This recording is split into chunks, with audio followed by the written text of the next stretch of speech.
Thank you, Mr. Chairman. Mr. Bove, in December of 2000, EPA put out this report on America's children and the environment, and on page 41 says there is no demonstrated safe concentration of lead in the blood. No demonstrated concentration, none. Is that still the EPA's opinion? There is no safe level of lead exposure. All right. Following up on questions been asked by several members about the lead and copper rule. The last time it was updated was 2007. Prior to that was 1991. The Safe Drinking Water Act requires that the lead and copper rule be updated at least every 6 years.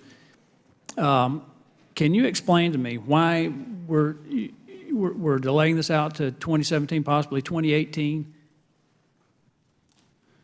The current process has involved soliciting advice and input from our National Drinking Water Advisory Council, which includes representatives. Mr. Bove, you had an EPA official put out a report about what was going on in Flint, Michigan. You didn't need to solicit anything else. You could have acted. You've got a room full of people here now who've been impacted because of it.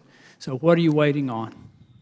We are not waiting, and I want to emphasize that the revisions to the rule, while very important, are not the primary issue with regard to the Flint situation. I understand that, but I'm just, look, there's a, following up on Mr. Mulvaney's question about reporting to the CDC, there's a report 2014 of the counties that have elevated lead levels of the top 10, number 1 and number 3 in Alabama. I don't know of anything the EPA's done on that.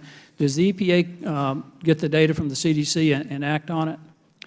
I would expect that the EPA has access to the data from CDC. But I didn't ask you that. I'm sure you've got access to the data. Do you act on it? Because these aren't the only kids in here that are impacted by lead levels. So do you act on it?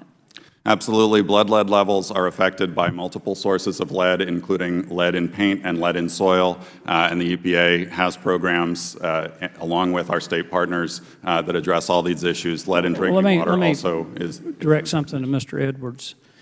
Mr. Edwards, it appears to me that the irony of this is the EPA wants to regulate everything. They want to regulate ditch water and puddles in backyards. Yet in Georgia, they had a toxic spill they initially denied responsibility for. You had another EPA whistleblower, Dave Lewis, one of your top scientists, who revealed that the EPA was involved in this, released an enormous amount of toxic material into the groundwater, into the creek, including lead. And EPA tried to cover that up. What do you know about that, Dr. Edwards? Nothing. I know David Lewis, and I respect him, but I don't know the specifics of that case. So. Well, the specifics of the case is that the EPA violated their own rule on releasing lead into groundwater. And this blows my mind. You've got people whose lives are going to be, young kids whose lives are going to be affected into adulthood because of this. It's not just the Flint problem. This is across the board. I think, I can't remember who it was that made this point, but the EPA has failed in its responsibility. It's lost credibility.